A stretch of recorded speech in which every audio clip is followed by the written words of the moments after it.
Rajkot municipal corporation દ્વારા આજરોજ standing કમિટીની બેઠક હતી। આ બેઠકની અંદર આપણે જે પ્રશ્ન પૂછ્યો મુજબ સફારી પાર્ક રાજકોટમાં એક નવું નજરાણું બની રહ્યું છે। જેવી રીતે પ્રદ્યુમન પાર્ક બનાવ્યું, જેવી રીતે રામવન બનાવ્યું, એવી રીતે રાજકોટના લોકો માટે સફારી પાર્ક રાજકોટ મહાનગરપાલિકા બનાવવા જઈ રહ્યું છે। સંબંધિત મંજૂરીઓ એ પણ બધી આવી ગઈ છે અને ગઈકાલે માનનીય ધારાસભ્ય શ્રી ઉદયભાઈ કાનગડના હસ્તે, કારણ કે વિધાનસભા 68 વિધાનસભા આવે, આખી 29 હેક્ટર જમીન ઉપર કમ્પાઉન્ડ વોલનું કામ ગઈકાલથી ખાતમુહૂર્ત કરવામાં આવ્યું।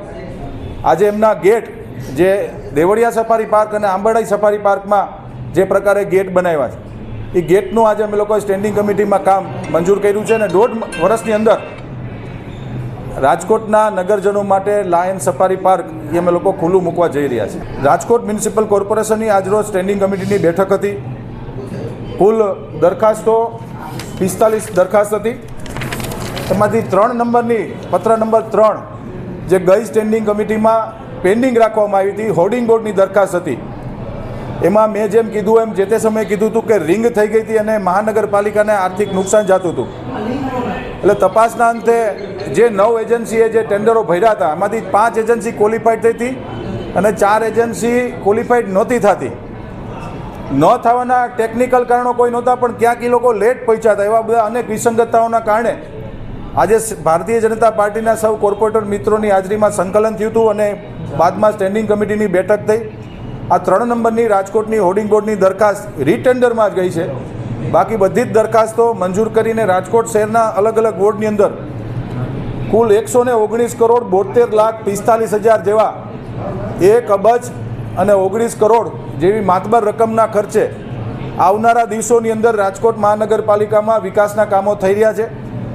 કુલ આમાં ડીઆઈના કામ છે, રોડ રસ્તાના કામ છે, ડ્રેનેજના કામ છે, મિયાવાકી અર્બન ફોરેસ્ટના કામ છે।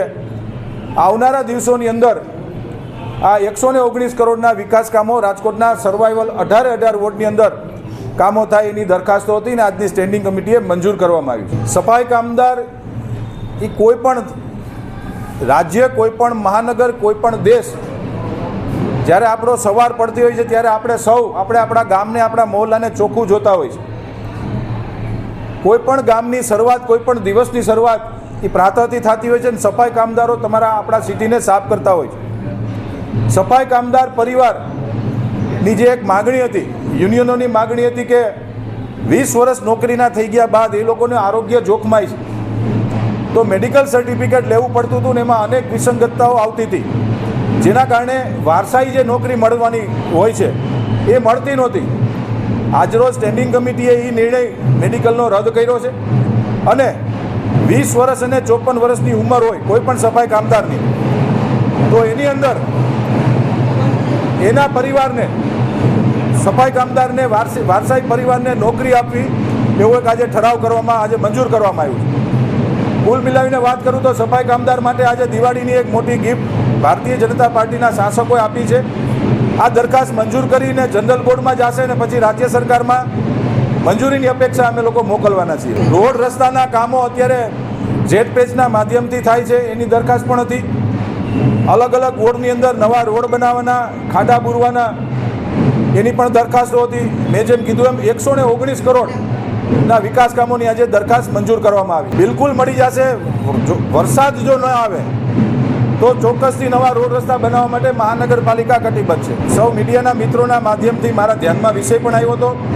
માનનીય કમિશનરશ્રીએ એક જાહેરાત પણ કરી છે કે આ 260 હેઠળ જે સૂચિતમાં સ્કૂલ બની છે એનું પીજીવીસીએલનું કનેક્શન, નળ કનેક્શન કાપી અને આ પ્રકારની જે ગેરકાયદેસર બિલ્ડિંગો છે, ભૂતકાળમાં પણ મેં જેમ કીધું એમ આવી રીતે જ અમે લોકોએ મહાનગરપાલિકાની જગ્યાઓમાં ડિમોલેશન કર્યા છે।